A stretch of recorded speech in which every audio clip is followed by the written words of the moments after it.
యేసుక్రీస్తు ప్రభు నామంలో కూడొచ్చిన మీ అందరికీ కూడా మరొకసారి వందనాలు తెలియజేస్తా ఉన్నాను. అలాగే మనందరం ఇలా కలుసుకుని తండ్రి అయిన దేవుని యొక్క వాక్య జ్ఞానాన్ని పొందుకునేదానికి ఇట్టి మంచి అవకాశం ఇచ్చిన తండ్రికి కూడా నా కృతజ్ఞతాస్తుతులు తెలియజేస్తా ఉన్నాను. మనం గమనించినట్లయితే చదవబడిన వాక్యం నుంచి కొద్ది నిమిషాలు వాక్య పరిచర్య చేసుకుందాము. మార్కు సువార్త 1వ అధ్యాయము 1 నుంచి 8 వచనాలు మనం చదువుకుందాం.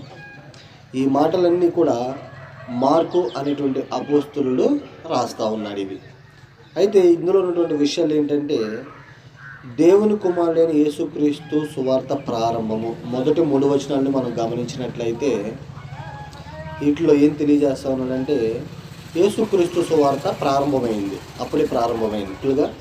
అది ఎలాగంటే, ఇదిగో నా దూతను నీకు ముందుగా పంపుచున్నాను, అతడు నీ మార్గము సిద్ధపరచును, ప్రభు మార్గము సిద్ధపరచుడి, ఆయన త్రోవలు సరళము చేయుడని అరణ్యంలో కేకవేయుచున్న ఒకని శబ్దము అని ప్రవక్త అయిన యెషయా చేత వ్రాయబడినట్లు ఈ విషయాన్ని జ్ఞాపకం చేస్తూ ఉన్నాడు. ఇదిగో నీకు ముందుగా నా దూతను పంపిస్తూ ఉన్నాను, అతను వచ్చి నీ మార్గాన్ని సరళం చేస్తాడు అనేటువంటి విషయాన్ని యెషయా ప్రవక్త ముందుగానే ప్రవచించాడు. ఆయన ఎవరంటే యోహాను, బాప్తిస్మిచ్చే యోహాను. ఆయన ఏం చేస్తూ ఉన్నాడంటే, ఇక్కడ అరణ్యంలో ఉండి పాపక్షమాపణ నిమిత్తము మారు మనసు విషయమై బాప్తిస్మం ప్రకటిస్తూ వస్తూ ఉన్నాడు. ఈయన ఏం చేస్తూ ఉన్నాడంటే, ప్రభు వస్తూ ఉన్నాడు, సిద్ధంగా ఉండండి, ప్రభు వస్తూ ఉన్నాడు, సిద్ధంగా ఉండండి, మీరు పాపాల విషయమై మారు మనసు పొందండి అనేటువంటి విషయాన్ని అక్కడ ఉన్నటువంటి ప్రజలందరికీ చెప్తూ ఉన్నాడు. అంటే దేవుడు వస్తున్న దానికి ఇతను సిద్ధపాటు చేస్తూ ఉన్నాడు. ఈ మొదటి 3 విషయాల్లో అది ఉంది. అయితే ఇతను ఏం చేస్తూ ఉన్నాడంటే, పాపాలని మీరు పాపం చేస్తూ ఉన్నారు, మీ పాపాలను విడిచిపెట్టండి, పాపక్షమాపణ నిమిత్తం మీరు వచ్చి బాప్తిస్మం తీసుకోండి అనేటువంటి విషయాన్ని వాళ్ళకి తెలియజేస్తూ ఉన్నాడు అనమాట. ఎలాగ హెచ్చరిస్తూ ఉన్నాడంటే, మత్తయి సువార్త 14వ అధ్యాయము 4వ వచనంలో రాజునే ఆయన నువ్వు పాపం చేసావు అనేటువంటి ప్రస్తావన తీసుకొస్తాడు. చూడండి, ఇక్కడ యోహాను సువార్త మత్తయి సువార్త 14వ అధ్యాయము 4వ వచనాన్ని మనం పరిశీలన చేసినట్లయితే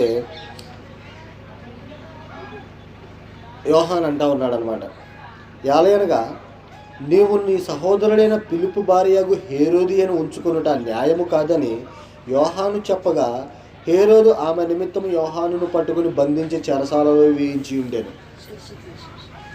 ఈ సందర్భం మనకు తెలుసు. కానీ నేను చేస్తూ ఉన్నాడంటే, ఇక్కడ రాజునైనా సరే నీ తమ్ముని భార్య అయినటువంటి నీ తమ్ముని ఫిలిప్పు భార్య అయినటువంటి హేరోదియని నువ్వు ఉంచుకొనుట ఇది భావ్యము కాదు, న్యాయము కాదని అక్కడ ఉన్నటువంటి హెచ్చరిస్తూ ఉన్నాడు. ఇది ఎందుకు జ్ఞాపకం చేశారంటే, యోహాను ఏం చేస్తూ ఉన్నాడంటే, ప్రభువు కంటే ముందు వచ్చి ప్రతి ఒక్కరిని సిద్ధపాటు చేస్తూ ఉన్నాడు. వెనకాల ప్రభు వస్తున్నాడు, మీరు పాపాల విషయమే మారు మనసు పొందండి, బాప్తిస్మం తీసుకోండి అనేటువంటి విషయాన్ని అక్కడ ఉన్నటువంటి ప్రజలందరికీ కూడా హెచ్చరిక చేస్తూ ఉన్నాడు. తర్వాత ఈయన ఏం చేస్తూ ఉన్నాడంటే, 4-5 వచనాల్లో గమనించినట్లయితే మార్కు సువార్త 1వ అధ్యాయంలో 4-5 వచనాలు మనం గమనించినట్లయితే చూడండి, ఇక్కడ ఏం చేస్తున్నాడంటే, బాప్తిస్మం ఇచ్చి యోహాను అరణ్యంలో ఉండి పాపక్షమాపణ నిమిత్తము మారు మనసు విషయమై బాప్తిస్మం ప్రకటించుచూ వచ్చాను. అంతటా యూదయ దేశస్థులందరూ యెరూషలేము వారందరూ బయలుదేరి అతని యొద్దకు వచ్చి తమ పాపములను ఒప్పుకొనుచు యోర్దాను నదిలో అతని చేత బాప్తిస్మం పొందుచుండిరి. ఈయన ఈ 4-5 వచనాలు చేస్తూ ఉంది ఏంటంటే, ఎవరైతే పాపాల విషయంలో వారు ఒప్పుకున్నారో, మారు మనసు కలిగి నడుచుకుంటూ ఉన్నారో వారందరికీ ఏం చేస్తూ ఉన్నాడంటే బాప్తిస్మం ఇస్తూ ఉన్నాడు. ఇది 2వ పని, ఏం చేసే పని. 3వ పని ఏంటంటే 6-8 వచనాలు మనం చదువుకున్నట్లయితే, నదిలో యోహాను ఒంటె రోమముల వస్త్రమును మొల చుట్టూ తొలిదట్టియు ధరించుకునేవాడు, అడవి తేనెయు మిడతలు తినువాడు, మరియు అతడు నాకంటే శక్తిమంతుడు నా వెనుక వచ్చుచున్నాడు, నేను వంగి ఆయన చెప్పుల వారిని విప్పుటకు పాత్రులను కాను, నేను నీళ్లలో మీకు బాప్తిస్మం ఇచ్చితిని కానీ ఆయన పరిశుద్ధాత్మలో మీకు బాప్తిస్మం ఇచ్చినని చెప్పి ప్రకటించుచుండెను. ఈ గమనించినట్లయితే ఈ 6-8 వచనాల్లో 3 విషయాలు మనం గమనిస్తూ ఉంటాం. మొదటిది, యోహాను ఎక్కడుంటా ఉన్నాడు ఏమ్మా? అడవిలో ఉంటున్నాడు, అంటే లోకంలో లేడు, లోకానికి వేరుగా బ్రతుకుతూ ఉన్నాడు, ఒక విషయం. 2వ విషయం ఏంటంటే, ఈయన వినయము కలిగి నడుచుకుంటా ఉన్నాడు. ఎలాగంటే చూడండి, ఆయన ఏమంటున్నాడంటే, నాకంటే శక్తిమంతుడు నా వెనుక వచ్చుచున్నాడు, నేను వంగి ఆయన చెప్పుల వారిని విప్పుటకు పాత్రుడు కాను. తగ్గించుకుని వినయంగా మాట్లాడుతూ ఉన్నాడు. ఇంకొక విషయం ఏంటంటే ఇక్కడ నాటిలో ఈ వచనాల్లో అతనికి సువార్త ప్రకటన అనే దాని మీద చాలా ఉత్సాహం, జీల్ అంటారు దాన్ని, ఏమంటారంటే ఓపిక, ఆతురత ఉందన్నమాట సువార్త ప్రకటించే విషయంలో. కనుక ఆయన ఏం చేస్తూ ఉన్నాడంటే ఈయన అక్కడ ఉన్నటువంటి వారందరినీ ఒప్పించి బాప్తిస్మం ఇచ్చే ప్రయత్నం చేస్తూ ఉన్నట్లుగా మనం గమనిస్తూ ఉంటాము. అంటే ఇతను అక్కడ ఉన్నటువంటి ప్రజలందరికీ వేరుగా, లోకంలో నుంచి బయట వేరుగా బ్రతుకుతూ ఉన్నట్లుగా మనం ఇక్కడ గమనిస్తూ ఉన్నాం. ఈ యోహాను యొక్క జీవితం నుంచి మనం పరిశీలన చేసినట్లయితే ఒక మాదిరికరమైనటువంటి జీవితాన్ని జీవించి మనకు వదిలిపెట్టి వెళ్ళాడు. మనం ఆయన యొక్క జీవితాన్ని పరిశీలన చేసి మనం ఎలాగ నడుచుకోవాలో ఈరోజు నేర్చుకుంటూ ఉంటాం. మనం గమనించండి, క్రైస్తవులైన ప్రతి వారికి కూడా, అందరికీ, లోకంలో ఉన్నటువంటి ప్రతి వారిని కూడా క్రీస్తు కొరకు సిద్ధపాటు చేయాలి. అంటే ఇప్పుడు మనం నేర్చుకునే అంశం ఏంటంటే క్రీస్తు కొరకు సిద్ధపడుట. ఈ యోహాను చేసిన పని కూడా అదే. ఆయన ఏం చేశాడు, వెనకాల ప్రభు వస్తూ ఉన్నాడు, మీ పాపాలను ఒప్పుకొని బాప్తిస్మం తీసుకోండి అనేటువంటి విషయాన్ని తెలియజేస్తూ ఉన్నాడు. ఇదే మాదిరికరమైన పని మనందరి మీద అప్పగించి వెళ్ళాడు అనమాట. ఎందుకని మనం కూడా అలా చేయాలంటే, క్రీస్తు చనిపోయి ఆరోహణమై తండ్రి కుడిపార్శ్వన కూర్చున్నాడు. ఆయన వెళతా మనకి ఏం చెప్పిల్లాడు, నేను మళ్ళీ వస్తా, మిమ్మల్ని అందరం తీసుకెళ్ళి తండ్రికి అప్పగిస్తానటువంటి మాట చెప్పిల్లాడు కదా. కనుక ఇప్పుడు మనందరం ఏం చేస్తూ ఉన్నాం, ఆయన రెండవసారి వచ్చేదాని కొరకు ఎదురు చూస్తూ ఉన్నాం. ఈయన కూడా, యోహాను కూడా ప్రభు వచ్చేదానికి ఎదురు చూస్తూ ఉన్నాడు మొదటిసారి. ఈయన ఇప్పుడు మనం రెండోసారి ఆయన ఎదురు చూస్తూ ఉన్నాం. ఆయన వచ్చినప్పుడు ఎవరైతే సిద్ధంగా ఉంటారో వాళ్ళనే తీసుకువెళ్తాడనేది ముఖ్యంగా మనం గమనించాల్సిన విషయం. అయితే మనకు కొన్ని బాధ్యతలు ఉన్నాయి. వాటన్నిటి యోహాను చేసినట్లుగా, యోహాను సువార్త ప్రకటించినట్లుగా, అనేక మందికి బాప్తిస్మం ఇచ్చినట్లుగా, ఆయన జీవితం ఎలాగూ లోకానికి వేరుగా బ్రతుకుతా ఉన్నాడు అనేటువంటి విషయాన్ని మనం పరిశీలన చేస్తే వాటిల్లోంచి కొన్ని విషయాలు మనం నేర్చుకుందాం ఈ రోజున.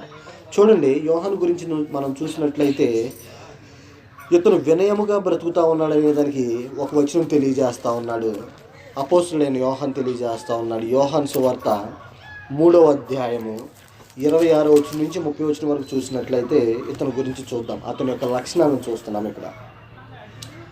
గనుక వారు యోహాను వద్దకు వచ్చి, బోధకుడా, ఎవడు యోర్దానునకు అవతల నీళ్లతో కూడా ఉండేనో, నీతో కూడా ఉండేనో, నీవెవని గురించి సాక్ష్యం ఇచ్చితువో, ఇదిగో ఆయన బాప్తిస్మం ఇచ్చుచున్నాడు, అందరూ ఆయన యొద్దకు వచ్చుచున్నారు అని అతనితో చెప్పారు. అందుకు యోహాను ఇట్లా, నేను తనకు పరలోకము నుండి అనుగ్రహింపబడితేనే గాని ఎవడనూ ఏమీ పొందనేరడు.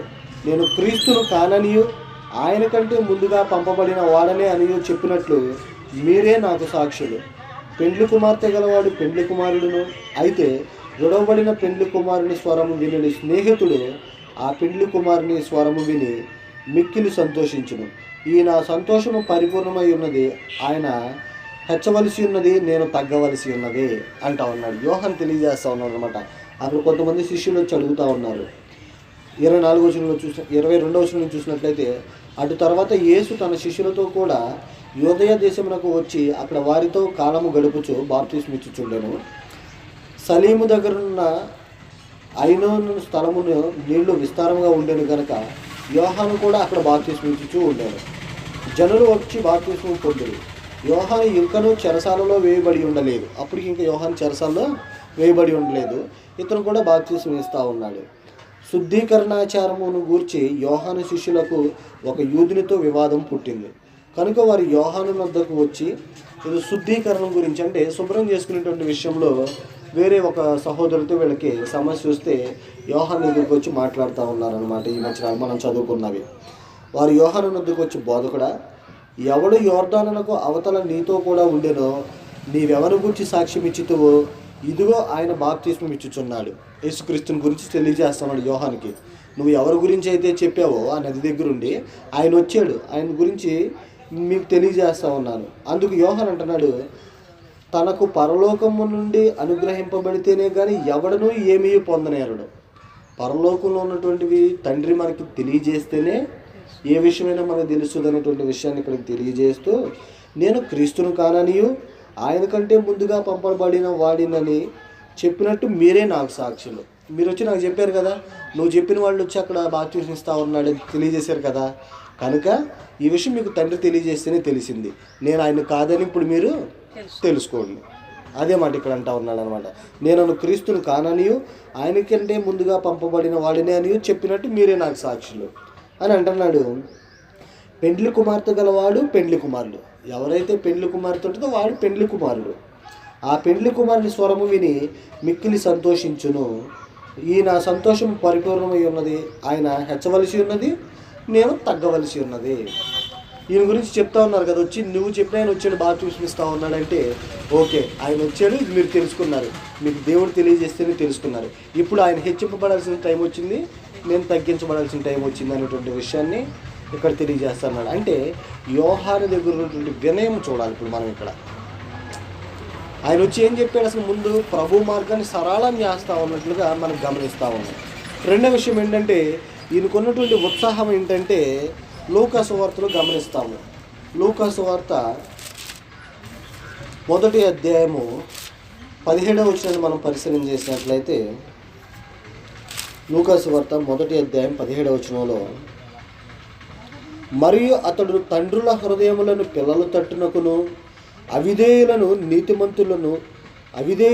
నీతిమంతుల జ్ఞానమును అనుసరించుటకును త్రిప్పి ప్రభువు కొరకు ఆయుత్తపడి ఉన్న ప్రజలను సిద్ధపరచుటకై ఏలియా యొక్క ఆత్మయు శక్తియు గలవాడై ఆయనకు ముందుగా వెళ్ళిను గనుక నీకు సంతోషమును మహానందమును కలుగును.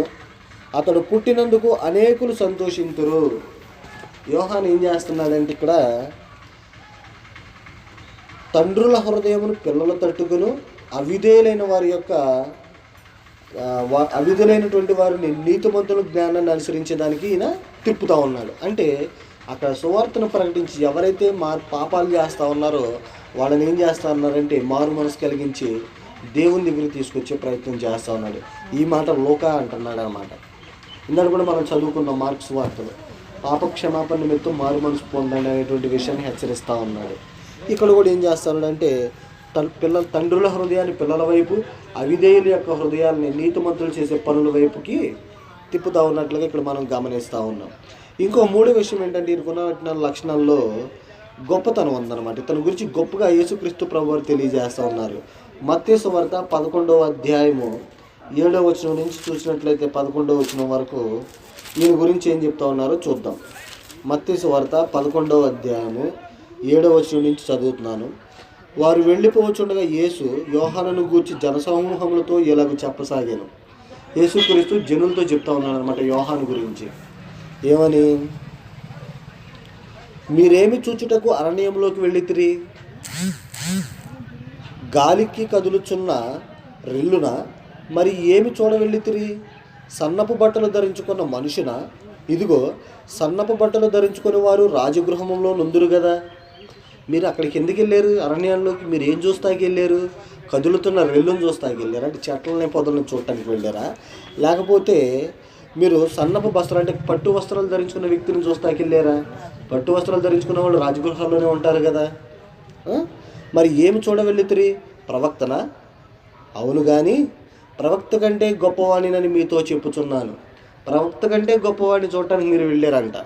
అంటున్నాడు, ఇదిగో నేను నా దూతను నీకు ముందుగా పంపుచున్నాను, అతడు నీ ముందర నీ మార్గము సిద్ధపరచునని ఎవని గూర్చి రాయబడినో అతడే ఈ యోహాను అని అంటున్నాడు. అతని గురించి స్త్రీలు కనిన వారిలో బాప్తిస్మం ఇచ్చి యోహాను కంటే గొప్పవాడు పుట్టలేదని నిశ్చయముగా మీతో చెప్పుచున్నాను. యోహాను గురించి యేసుక్రీస్తు ప్రభువారు అంటా ఉన్నాడు అనమాట. మీరు ఎవరిని చూస్తాకి వెళ్ళారు? అడవిలోకి, అరణ్యంలోకి కదులుతున్న రెల్లును చూస్తాకి వెళ్ళారా? మంచి బట్టలు ధరించుకున్నటువంటి వ్యక్తిని చూస్తాకి వెళ్ళారా? కాదు. ప్రవక్తను చూస్తాకి వెళ్ళారు కాదు, ప్రవక్త కంటే గొప్పవాడిని చూస్తాకి వెళ్ళారు. నా మార్గాన్ని సిద్ధపరచడానికి వచ్చినటువంటి వ్యక్తి అతను. స్త్రీలు కనిన వారిలో బాప్తిస్మం ఇచ్చి యోహాను కంటే గొప్పవాడు ఎవడనో లేడంట. అంత గొప్పతనం ఉందన్నమాట ఇతని గురించి. అంటే ఈ యోహాను జీవితాన్ని మనం పరిశీలన చేసినట్లయితే మొత్తంగా ఇతను యేసుక్రీస్తు ప్రభు మార్గాన్ని సిద్ధపరచడానికి వచ్చి అక్కడ ఉన్నటువంటి ప్రజలందరినీ యేసుక్రీస్తు ప్రభు వారి కొరకు సిద్ధపడి చేశాడు, మార్చి సిద్ధంగా ఉండేటట్లు చేశాడు. యేసుక్రీస్తు ప్రభు వారు వచ్చిన తర్వాత ఎవరైతే ఆయన ఎందుకు విశ్వసించారో వీళ్ళందరూ కూడా యేసు శిష్యులు యేసు వెనకాల వెంబడిస్తూ ఉన్నట్లుగా మనం గమనిస్తూ ఉన్నాం. అర్థమవుతుందిగా మన సువార్తలో చదువుకుంటే అదే అనేక మంది జనసమూహాలు ఆయన వెనకాల వెళ్తూ ఉన్నారంటే ఎందుకని? యోహాను వచ్చి ముందు పనిచేశాడు అక్కడ వాళ్ళ గురించి. మీకు మెస్సియా వస్తూ ఉన్నాడు, మీ కొరకు మెస్సియా వస్తూ ఉన్నాడు, మీరు సిద్ధంగా ఉండండి అనేటువంటి విషయాన్ని వాళ్ళకి పదే పదే మారుస్తూ ఉన్నాడు అనమాట. అట్లాగే ఈయన మారుస్తానే లోకంలో కలిసిపోకుండా లోకానికి విడిగా వేరేగా తన బట్టలు వస్త్రం తెలుసు కదా, మనం తోలు దట్టి కట్టుకున్నాడు మొల చుట్టూతా, తినేదానికి మిడతలో తేనె, ఆహారం ఏం తీసుకోవాలి జనుల్లాగా. అంటే అతను ఒక ప్రత్యేకమైనటువంటి జీవితాన్ని జీవించినట్లుగా మనం ఇక్కడ లేఖనాల్లోంచి పరిశీలన చేస్తూ ఉన్నాం. కనుక ఇప్పుడు ఏంటంటే క్రీస్తు కొరకు సిద్ధపడేవాడిని ఖచ్చితంగా యోహాను చేసినట్లుగా మనం కూడా క్రీస్తు కొరకు అనేక మందిని సిద్ధపాటు చేయాలి. అది ఈరోజు మనం నేర్చుకునేటువంటి ముఖ్య అంశం ఏంటంటే, యోహాను ఏ విధంగా పనిచేసి క్రీస్తు కొరకు మనుషులను సిద్ధపాటు చేశాడో క్రైస్తవులైనటువంటి మనందరము కూడా అదే పని చేయాల్సిన వారమై ఉన్నామని జ్ఞాపకం చేస్తా ఉన్నాం మీ అందరికీ. అందులో మొదటి విషయం ఏంటంటే, యేసుక్రీస్తు మరలా వస్తాడని మనం గమనిస్తూ ఉన్నాం.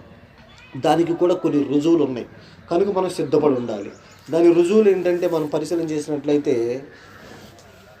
ప్రకటన గ్రంథము 1వ అధ్యాయము 7వ వచనంలో చూస్తే యేసుక్రీస్తు ప్రభు మళ్ళీ వస్తాడనే దానికి రుజువులు మనం గమనిస్తూ ఉన్నాం.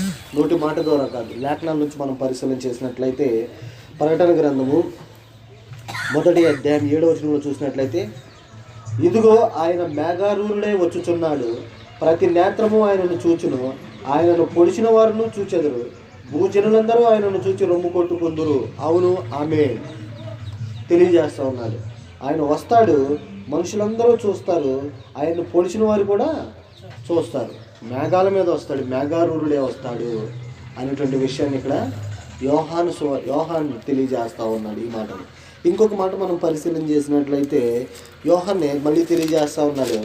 యోహాను రాసిన మొదటి పత్రిక 3వ అధ్యాయము 2వ వచనంలో చూస్తే, యోహాను రాసిన మొదటి పత్రిక 3వ అధ్యాయము 2వ వచనంలో చూసినట్లయితే, ప్రియులారా, ఇప్పుడు మనము దేవుని పిల్లలమై ఉన్నాము, మన మీద ఏమవుదుమో అది ఇంకా ప్రత్యక్షపరచబడలేదు, కానీ ఆయన ప్రత్యక్షమైనప్పుడు ఆయన ఉన్నట్టుగానే ఆయనను చూతుము గనుక ఆయనను పోలియుందుమని ఎరుగుదుము. యోహాను ఇక్కడ మళ్ళీ తెలియజేస్తా ఉన్నాడు ఏమని, మనము దేవుని పిల్లలమై ఉన్నాం. ఇప్పుడు మనం ఇంకా ఏమవుతామో తెలియదు కాబట్టి యేసుక్రీస్తు ప్రభువారు వచ్చినప్పుడు, ఆయన ప్రత్యక్షమైనప్పుడు మనము కూడా ఆయన పోలి ఉంటాము. ఇది మీరు జ్ఞాపకం చేసుకుని అనేటువంటి విషయాన్ని తెలియజేస్తాను. అంటే యోహాను కూడా ఏం చెప్తా ఉన్నాడు, ఆయన మళ్ళీ వస్తాడు, మనం తర్వాత ఏమవుతామో తెలియదు, కానీ యేసు ఎలా ఉంటాడు మనం కూడా అలాగే ఉంటాము, మనం దేవుని పిల్లలం కాబట్టి అనేటువంటి విషయాన్ని ఇక్కడ తెలియజేస్తూ ఉన్నాడు. ఇక్కడే పౌలు గారు అంటా ఉన్నాడు, తెస్సలోనికీయులకు రాసిన మొదటి పత్రికలో 4వ అధ్యాయము 16-18 వచనాలు చూద్దాం. తెస్సలోనికీయులకు రాసిన మొదటి పత్రిక 4వ అధ్యాయము 16-18 వచనాలు చూసినట్లయితే, ఆర్భాటముతోనూ ప్రధాన దూత శబ్దముతోనూ దేవుని బోరతోనూ పరలోకము నుండి ప్రభువు దిగివచ్చును, క్రీస్తు నుండి మృతులైన వారు మొదట లేతురు, ఆ మీదట సజీవమై నిలిచియుండు మనము వారితో కూడా ఏకముగా ప్రభువుని ఎదుర్కొనుటకు ఆకాశ మండలమునకు మేఘాల మీద కొనిపోబడదుము. గమనిస్తూ ఉన్నారు. ఇక్కడ కూడా ఏం తెలియజేస్తూ ఉన్నాడు, పౌలు గారు అంటా ఉన్నాడు అనమాట, ఆర్భాటముతో ప్రధాన దూత శబ్దముతో బోర ధ్వనితో ఆయన ఏం చేస్తాడంట, పరలోకం నుంచి దిగి వస్తాడు. అప్పుడు మృతులైన వాళ్ళు మొదట లెగుస్తారు, తర్వాత సజీవులై ఉన్నటువంటి మనం ఏం చేస్తామంటే ప్రభువుని ఎదుర్కొనేదానికి ఆకాశ మండలంలోకి వెళ్తాం. ప్రభు దిగి కిందకి భూమి మీదకి రాడు, ఆకాశ మండలం దగ్గరికి వచ్చి వెయిట్ చేస్తాడు. చనిపోయిన వాళ్ళందరూ లేచి ఆయన దగ్గరికి వెళ్తారు, బ్రతుకున్న వాళ్ళందరూ కూడా ఏం చేస్తారంటే ఆయన ఎదుర్కొనేదానికి ఆకాశ మండలంలోకి వెళతారు. అంతేగాని ఆయన వచ్చి మళ్ళీ కిందకి సింహాసనం వేసుకుని మళ్ళీ పరిపాలన చేసేది లేదు. కనుక మనం గమనించాల్సింది ఏంటంటే ఆయన మళ్ళా వస్తాడు మన కోసం. యోహాను అదే తెలియజేస్తాడు, మెస్సీయా వస్తున్నాడు, ప్రభు వస్తూ ఉన్నాడు అని. మనకి ఇప్పుడు ప్రభు వస్తాడని మనకు తెలుసు కనుక మనం కూడా ఆ వాగ్దానాన్ని నమ్ముతూ ఉన్నాం కనుక లేఖనానుసారంగా మనం ఈ విషయాలన్నింటినీ పరిశీలన చేస్తూ ఉన్నాం.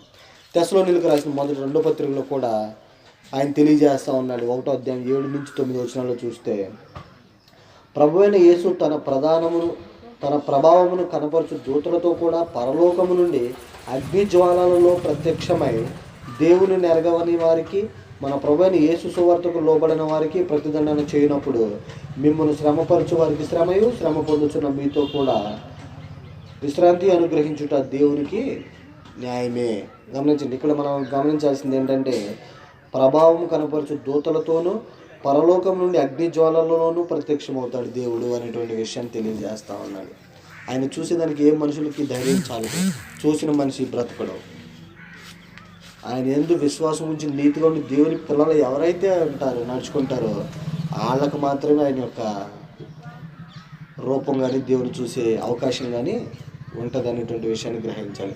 ఈ 4 విషయాల్లో మనం గమనించింది ఏంటంటే ఆయన మేఘారూరుడే వస్తాడు, ఖచ్చితంగా మళ్ళీ ప్రత్యక్షం అవుతాడు అనేటువంటి విషయాన్ని క్రైస్తవులమైనటువంటి మనందరం కూడా విశ్వసిస్తూ ఉన్నాం. కాబట్టి ఇదే మాటని ఏం చేయాలంటే ఇతరులకి అంటే లోకంలో ఉన్నటువంటి మనుషులందరికీ కూడా తెలియజేయాలి. యోహాను చేసిన పని అది మొదటి పని, మనం కూడా ఆ పని తెలియజేయాలి. రెండో విషయం ఏంటంటే సంఘం ఏం చేయాలి, మన క్రైస్తవులందరూ అంటే సంఘమే కదా, సంఘస్థులందరూ కూడా ఏం చేయాలంటే సువార్త ప్రకటించుట ద్వారా ఒకళ్ళొక్కరిని సిద్ధపాటు చేయాలి. ఈయన కూడా అదే చెప్పాడు, సువార్త ప్రకటిస్తూ ఉన్నాడు, మీ కొరకు మెస్సియా వస్తూ ఉన్నాడు, పాపాల విషయంలో మీరు ఏం చేయాలా, మారు మనసు పొంది పాపక్షమాపణ నిమిత్తం బాప్తిస్మం తీసుకునే అనేటువంటి విషయాన్ని యోహాను తెలియజేశాడు. యేసుక్రీస్తు ప్రభువారు క్రైస్తవులు అనేటువంటి మనకు కూడా అవే మాటలు తెలియజేశాడు. చూడండి, మత్తయి సువార్త 28వ అధ్యాయము లాస్ట్ వచనం చూడండి, 18-20 వచనాలు. అయితే యేసు వారి యొద్దకు వచ్చి, పరలోకమందును భూమి మీదను నాకు సర్వాధికారం ఇవ్వబడి ఉన్నది, కాబట్టి మీరు వెళ్ళి సమస్త జనులను శిష్యులుగా చేయుడి, తండ్రి యొక్కయు కుమారుని యొక్కయు పరిశుద్ధాత్మ యొక్కయు నామంలోనికి వారికి బాప్తిస్మం ఇచ్చుచు నేను మీకు ఏ సంగతులను ఆజ్ఞాపించుతునో వాటన్నిటినీ గైకొనవలెనని వారికి బోధించుడి. ఇదిగో నేను యుగ సమాప్తి వరకు సదాకాలం మీతో ఉన్నాను. ఇది గొప్ప ఆజ్ఞ అన్నమాట శిష్యులకి. ఆయన ఎందుకు విశ్వాసం ఉంచినటువంటి ప్రతి సహోదరుడికి ఉన్నటువంటి గొప్ప ఆజ్ఞ ఏంటంటే మీరు సర్వలోకానికి వెళ్ళి మనుషులందరికీ ఈ విషయాలు తెలియజేయండి అంటున్నాడు. ఈ మాటనే గమనించినట్లయితే మార్క్ తెలియజేస్తూ ఉన్నాడు. మార్కు సువార్త 16వ అధ్యాయము 15-16 వచనాల్లో చూసినట్లయితే, మరియు మీరు సర్వలోకమునకు వెళ్ళి సర్వ సృష్టికి సువార్త ప్రకటించండి, నమ్మి బాప్తిస్మం పొందిన వాడు రక్షింపబడును, నమ్మని వానికి శిక్ష విధింపబడును అనేటువంటి విషయాన్ని తెలియజేస్తూ ఉన్నాడు. మనం ఏం చేయమంటున్నాడు, సర్వలోకానికి వెళ్ళి సర్వ సృష్టికి ప్రకటన చేయండి అంటూ ఉన్నాడు అన్నమాట. ఇది గొప్ప ఆజ్ఞ మనందరికీ కూడా. కనుక మనందరం ఏం చేయాలంటే దేవుడు వస్తూ ఉన్నాడు కనుక మనం మనుషులందరినీ కూడా సువార్త ద్వారా వాళ్ళని ఏం చేయాలంటే సిద్ధపాటు చేయాలన్నమాట.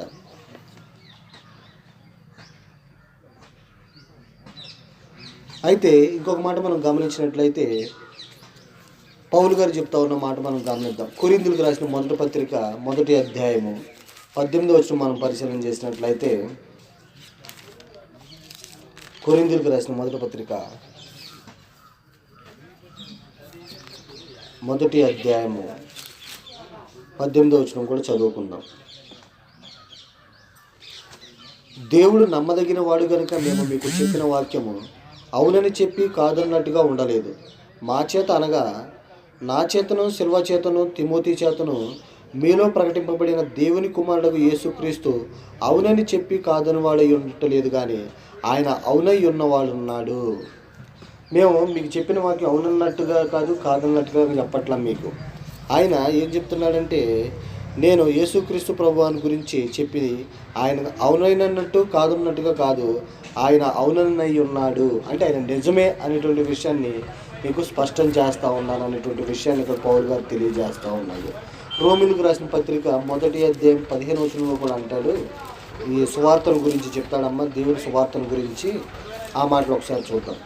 రోమిలకు రాసిన పత్రిక 1వ అధ్యాయము 15-16 వచనాల్లో చూస్తే, కాగా నా వలనైనంత మట్టుకు రోమాలోని మీకును సువార్త ప్రకటించడానికి సిద్ధంగా ఉన్నాను.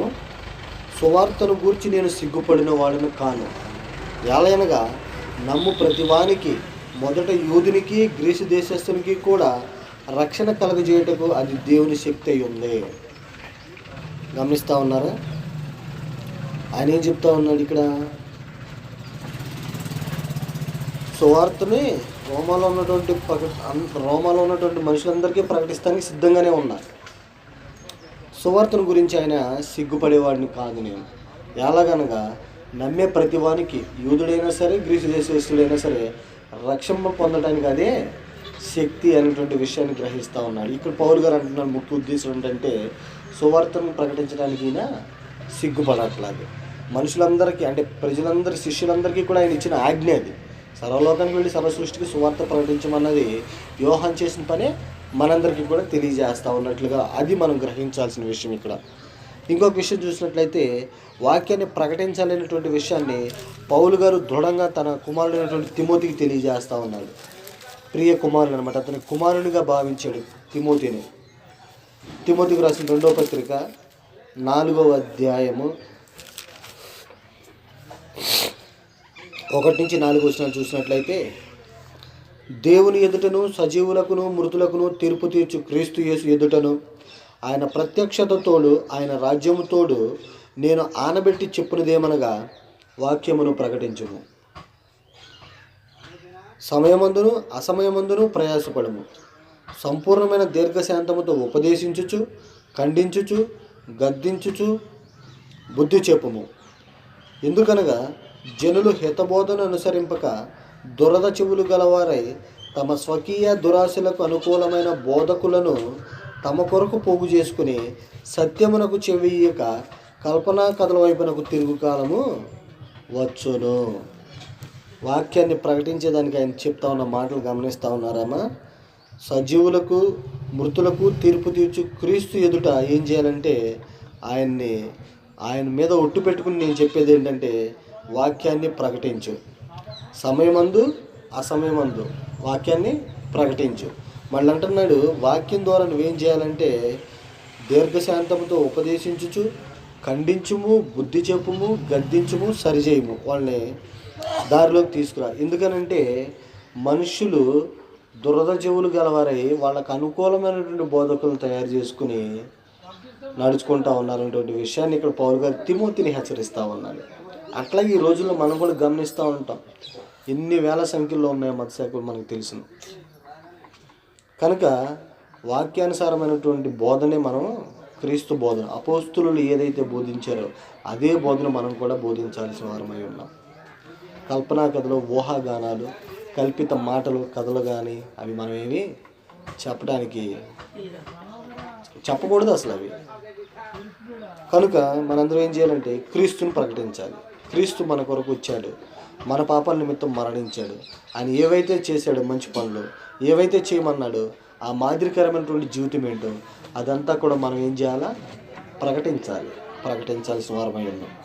మూడో విషయం ఏంటంటే లోకాన్ని దేవుని వైపు తిరిగేటట్లుగా చేయాలి. యోహాను వాక్యాన్ని ప్రకటిస్తా మారు మనసు పొందిన వాళ్ళందరినీ కూడా ఏ విధంగా అయితే బాప్తిస్మం ఇచ్చి రక్షణ పొందిస్తూ ఉన్నాడో మనం కూడా లోకంలో ఉన్నటువంటి వారందరినీ కూడా దేవుని వైపు తిప్పి వారి యొక్క పాపాలను కడుక్కునేటట్లుగా చేయాలి.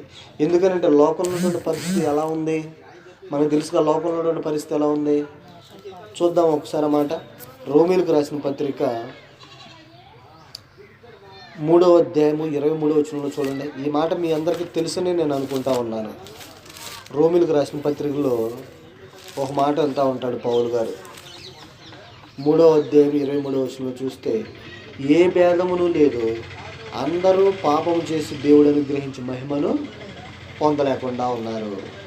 యెషయా కూడా ఇంకో మాట అంటాడు, మీకు తెలుసు ఆ మాట. యెషయా గ్రంథము 59వ అధ్యాయము 2వ అంటాడు, మీ పాపములు మీ దేవునికి ఎట్లా ఉన్నాయంట, అడ్డుగా ఉన్నాయి.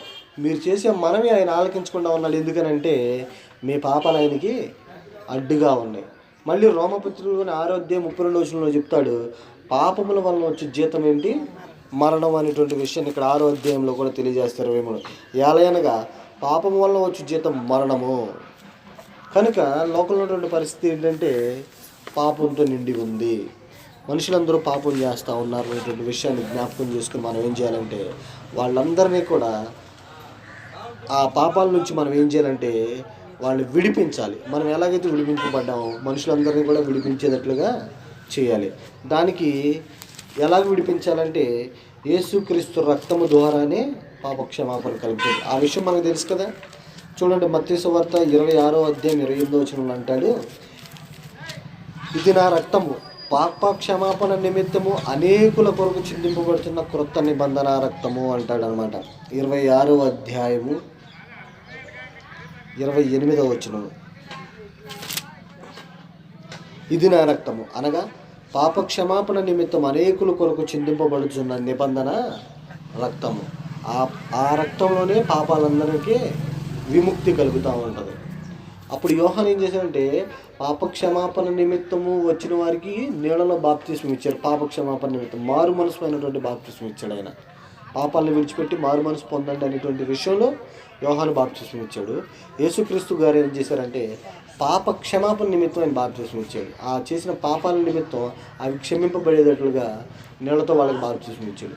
ఈ రోజున మనమందరం కూడా క్రీస్తు రక్తం ద్వారా ఏం చేస్తామంటే మన పాపాలనే కడిగి వేసుకుంటాం అనేటువంటి విషయాన్ని గ్రహించాలి. అందుకని అపోస్తుల కార్యం అంటాడు, మీరు ఈ నామమునే రక్షణ పొందాలి, కానీ ఆకాశం కింద మనుషులలో ఇవ్వబడిన ఏ నామంలో కూడా మీకు రక్షణ లేదు అనేటువంటి విషయాన్ని పౌలు గారు అక్కడ తెలియజేస్తూ ఉంటారు. సార్ పేతురు గారు తెలియజేస్తూ ఉంటాడు అక్కడ యోహాను అపోస్తుల కార్యం 4వ అధ్యాయంలో. కనుక మనం ఏం చేయాలంటే ఆ లోకంలో ఉన్నటువంటి పాప సంబంధమైనటువంటి స్థితిలో ఉన్నటువంటి మనుషులందరినీ కూడా తీసుకుని వచ్చి యేసుక్రీస్తు ప్రభువు యొక్క రక్తంలో వారి పాపాన్ని కలుపుకునేటట్లుగా చేయాల్సిన వారమై ఉన్నాం. అందుకని అంటాడు పేతురు గారు అపోస్తుల గారు, మీరు మారు మనసు పొంది పాప క్షమాపణ నిమిత్తము యేసుక్రీస్తు నామంలో బాప్తిస్మం పొందండి అనేటువంటి విషయాన్ని జ్ఞాపకం చేస్తూ ఉన్నాడు. కనుక ఖచ్చితంగా మనం ఏం చేయాలంటే ఆ క్రీస్తు రక్తం ఏదైతే ఉందో ఆ రక్తము మనల్ని ఏం చేస్తుందంటే పాపంలోంచి పరిశుద్ధతలోనికి, చీకటిలోంచి వెలుగులోనికి, లోకంలోంచి దేవుని వైపునకు మనల్ని ఏం చేస్తూ ఉంటుందంటే నడిపిస్తూ ఉంటాడు యేసుక్రీస్తు ప్రభువారి యొక్క రక్తాన్ని. కనుక మనందరం ఏం చేయాలంటే లోకంలో ఉన్నటువంటి మనుషులందరినీ కూడా యేసుక్రీస్తు మాటలు చెప్పి యేసుక్రీస్తు ద్వారా అనేక మందికి ఈ క్రీస్తుని బోధించి వాళ్ళని ఏం చేయాలా, క్రీస్తు వైపుకి నడిపించేటట్లుగా మనం చేయాలి. యోహాను చేసింది అదే కాబట్టి మనం కూడా అదే చేయాలి. కనుక మార్పు చెందిన వారు మాత్రమే దేవుని కొరకు సిద్ధపడి ఉంటారని మీకు తెలియజేస్తూ ఉన్నా. ఒక ఉదాహరణ కూడా మీకు తెలియజేస్తూ ఉన్నాను చూడండి. ఒక బుద్ధి గల కన్యకలు, బుద్ధి లేని కన్యకల గురించి మనకు తెలుసు కదా, ఆ సందర్భం తెలుసు కదా, ఉపమానం.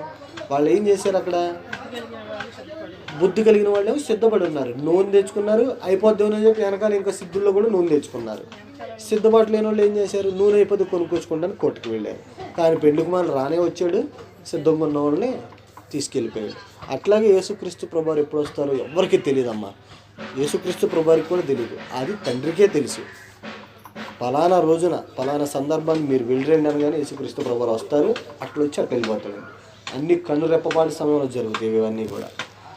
గంటలు రోజులు ఏం పట్టవు. ఆయన రావటం, పరిశుద్ధపరచబడిన వారందరూ ఆయన ఆకర్షించుకుంటారు, పరిశుద్ధపరచబడిన వాళ్ళందరూ కూడా విడిచిపెట్టబడతారు. ఇంత రెప్పపాటి సమయంలో జరిగిపోతుంది అనేటువంటి విషయాన్ని మనం గ్రహించాల్సిన వారమై ఉన్నాం. ఆయన భూమి మీదకి వచ్చి 3.5 సంవత్సరాలు అంటే 33.5 సంవత్సరాలు బ్రతికి 3.5 సంవత్సరాలు సువార్త చేసి అంత టైం ఉంది. ఆ రోజుల్లో మారు మనసు పొందేదానికి అంత అవకాశం ఉంది, టైం ఉంది. ఇప్పుడు ఆయన వచ్చి వెళ్ళిపోయిన దగ్గర నుంచి 2000 సంవత్సరాలు టైం ఇచ్చేది మనకి, నేను మళ్ళీ వస్తానని. 2000 సంవత్సరాలు అయిపోయింది, మళ్ళీ ఎప్పుడు వస్తారో మనకి తెలియదు. కనుక మనం ఏం చేయాలంటే సిద్ధపడి ఉండాలి. కనుక లోకంలో ఉన్నటువంటి మనుషులందరికీ మాదిరికరమైనటువంటి జీవితాన్ని మనం జీవించి వాళ్ళకి చూపించాలి. యోహాను చూపించాడు కదా అక్కడ ఉన్నటువంటి వాళ్ళందరికీ. ఎలా ఉన్నాడు, రాజవస్త్ర సన్నపనార బట్టలు కట్టుకున్నారా? సన్నపనారలు పట్టుకునే వాళ్ళు రాజగృహాల్లో ఉంటారుగా. ఆయన ఎలాగ ఉన్నాడు అక్కడ, మొల చుట్టూ తోలు దట్టి కట్టుకుని అడవి తేనె తీగుతూ మిడతలు తింటూ బ్రతుకుతా ఉన్నట్లుగా ప్రత్యేకంగా, అంటే అక్కడ ఉన్నటువంటి సందర్భాన్ని బట్టి ఆయన అవి తిన్నాడు. అంటే మనల్ని కూడా ఇప్పుడు వెళ్ళి అవి తినమని కాదు దాని అర్థం. ప్రత్యేకంగా బ్రతికాడు, మనం కూడా ప్రత్యేకంగా బ్రతకాలి. అది మాదిరికరమైనటువంటి జీవితం, ఇతరులకు మాదిరిగా ఉండాలనేటువంటి విషయాన్ని మీకు తెలియజేస్తూ ఉన్నాను. ఎందుకనంటే మన గురించి తెలియజేస్తూ ఉన్నారు యేసుక్రీస్తు ప్రభువారు. చూడండి, మత్తయి సువార్త 5వ అధ్యాయము 13-14 వచనాల్లో చూసినట్లయితే, మీరు లోకమునకు ఉప్పు అయి ఉన్నారు. మనం ఎలా ఉన్నామంటే లోకమునకు ఉప్పు. అంటే ఎందుకు ఉప్పుగా ఉన్నాము, అన్నిటికీ ఉపయోగపడుతుంది, రుచికి ఉపయోగపడుతుంది, ప్రతి సందర్భాల్లో ఉప్పు లేకుండా ఏం చేయలేము మనం. కనుక అలాంటి వారం అనమాట. ఉప్పు నిస్సారమైతే అది దేని వలన సారం పొందును, అది బయట పారవేయబడి మనుషుల చేత త్రొక్కబడిటికే కానీ మరి దేనికి పనికిరాదు. మీరు లోకమునకు వెలుగై ఉన్నారు. వెలుగిచ్చిన దీపం ముడి ఎక్కడ పెట్టాలి, ఏదైనా దీపస్తంభం మీద పెడితేనే మీకు ఇతరులకు వెలుగిచ్చేది అట్టుకుంటాం. కానీ అదే దీపస్తంభం మంచం కింద కానీ కొంచెం కింద కానీ పెడితే కనపడదు, ఇతరులకు వెలిగిచ్చేటట్టు ఉండదు అనమాట. కనుక మనం ప్రత్యేకమైనటువంటి వారము, ఉప్పు లాంటి వారము, వెలుగు లాంటి వారము. కనుక మన యొక్క మాదిరికరమైన జీవితాలు ఏంటంటే నలుగురికి ప్రకాశమానంగా, అంటే నలుగురికి ఉపయోగపడే విధంగా మన బ్రతుకులు ఉండాలనేటువంటి విషయాన్ని మొదటగా మనం గ్రహించుకోవాలి. అలాగే తిమోతికి రాసిన మొదటి పత్రిక 4వ అధ్యాయము 12వ వచనంలో చూసినట్లయితే అక్కడ పౌలు గారు చెప్తా ఉన్నాడు తిమోతికి రాసిన మొదటి పత్రిక 4వ అధ్యాయం 12వ వచనం చూస్తే, నీ యవ్వనమును బట్టి ఎవడునూ నిన్ను తృణీకరింపనీయకము కానీ నీ యవ్వనాన్ని బట్టి నువ్వు ఎవరి చేత తృణీకరించబడేటట్లుగా చూసుకోమాక. నువ్వు ఎలా ఉండాలంటే మాటలోను, ప్రవర్తనలోను, ప్రేమలోను, విశ్వాసములోను, పవిత్రతలోను విశ్వాసులకు మాదిరిగా ఉండు. తిమోతితో అంటా ఉన్నాడు, నీ యవ్వనాన్ని బట్టి ఎవరి చేత నువ్వు తృణీకరింపబడేటట్టుగా ఉండమాక. మాటలు, పవిత్రతలు, పరిశుద్ధతలు, ప్రవర్తనలో, ఇంకొక మాట ఏముంది, ప్రేమ చూపించే విషయంలో, విశ్వాసులందరికీ మాదిరిగా ఉండు అనేటువంటి విషయాన్ని తెలియజేస్తా ఉన్నాను. అంటే మనం కూడా మన మాటలో కానీ, మన ప్రవర్తనలో కానీ, మనం నడుచుకునే విధానంలో కానీ ఇతరులకు మాదిరికరంగా ఉండాల్సిన వారమై ఉన్నామని జ్ఞాపకం చేసుకోవాల్సింది మీకు తెలియజేస్తా ఉన్నా. ఇంకొక మాట చూస్తాము, లూకా సువార్త 17వ అధ్యాయము 10వ వచనం చూస్తే, లూకా సువార్త 17వ అధ్యాయము 10వ వచనాన్ని మనం చూసినట్లయితే, అటువలే మీరును మీకు ఆజ్ఞాపింపబడినవన్నీ చేసిన తర్వాత మేము నిష్ప్రయోజకులమైన దాసులము, మేము చేయవలసినవే చేసి ఉన్నామని చెప్పులే. నేను మన గురించి ఇవన్నీ తెలియజేస్తా ఉన్నాడు. మేము అది చేసేసాం, ఇది చేసేసాం, సంఘం కొరకు ఆ పని చేసాం, ఈ పని చేసాం అనేదానికి మీరు అట్లాంటి నియమింపబడ్డారు. ఆ పని చేయటానికే మనం నియమింపబడ్డాం. కానీ ఇక్కడ ఏం చేయమంటున్నాడంటే అది చేసేసాం, ఇది చేసేసాం అని చెప్పుకోకుండా 10వ వచనంలో మీకు ఆజ్ఞాపించినవన్నీ చేసిన తర్వాత, దేవుడు మనకి ఏం చెప్పాడు అవన్నీ చేసిన తర్వాత మనం ఎలా ఉండాలంటమ్మా, మేము నిష్ప్రయోజకులమైన దాసులము, మేము చేయవలసినవే చేసి ఉన్నామని చెప్పండి. నేను అది చేసాను, ఇది చేశానని చెప్పడానికి లేదు, నువ్వు చేయాల్సినవే చేసావు. కాబట్టి ఘనత పొందుకునేటట్లుగా, మనల్ని మనం హెచ్చించుకునేటట్లుగా చేయకూడదు. నువ్వు చేయాల్సిందంతా చేసుకోడు. ఏం చేయాలంటే చేతులు కట్టుకుని, అంటే వినయంతో, చేతులు కట్టుకుని అంటే చేతులు కట్టుకున్నాను కాదు, వినయంతో నేను చేయాల్సిందే చేశాను, నాకు అప్పు చెప్పిన పనే నేను చేశాను అనాలి. నేను అది చేసాను, ఇది చేసాను అనేటువంటి హెచ్చింపు మాటలు మనకు ఉండకూడదు అనేటువంటి విషయాన్ని మనం గ్రహించాలి. ఇంకొక విషయం ఇది మాదిరికరమైనటువంటి జీవితం లోకానికి మనది. యోహాను రాసిన మొదటి పత్రిక 2వ అధ్యాయము 15వ వచనంలో చూసినట్లయితే, ఈ లోకంలో ఉన్న వాటినైనాను ప్రేమింపకుడి. లోకాన్ని కానీ లోకంలో ఉన్న వాటిని కానీ ప్రేమించొద్దు. ఎందుకనంటే ఎవడైనాను లోకమును ప్రేమించిన ఎడల తండ్రి ప్రేమ వానిలో ఉండదు. లోకములో ఉన్నదంతయు అనగా శరీరాశయు, నేత్రాశయు, జీవపుడ్డమ్మను తండ్రి వలన పుట్టినవి కావు, అవి లోక సంబంధమైనవి. లోక సంబంధమైన వాటి మీద మన మనసుల్ని పెట్టుకోకూడదు, ఉంచుకోకూడదు. ఎందుకనంటే లోకాన్ని ప్రేమిస్తే ఏమవుతుందో తెలుసా? యాకోబు రాసిన పత్రికలు అంటాడు, చూస్తారా? ఒక్క నిమిషం ఆ మాట కూడా మీకు తెలియజేస్తాను.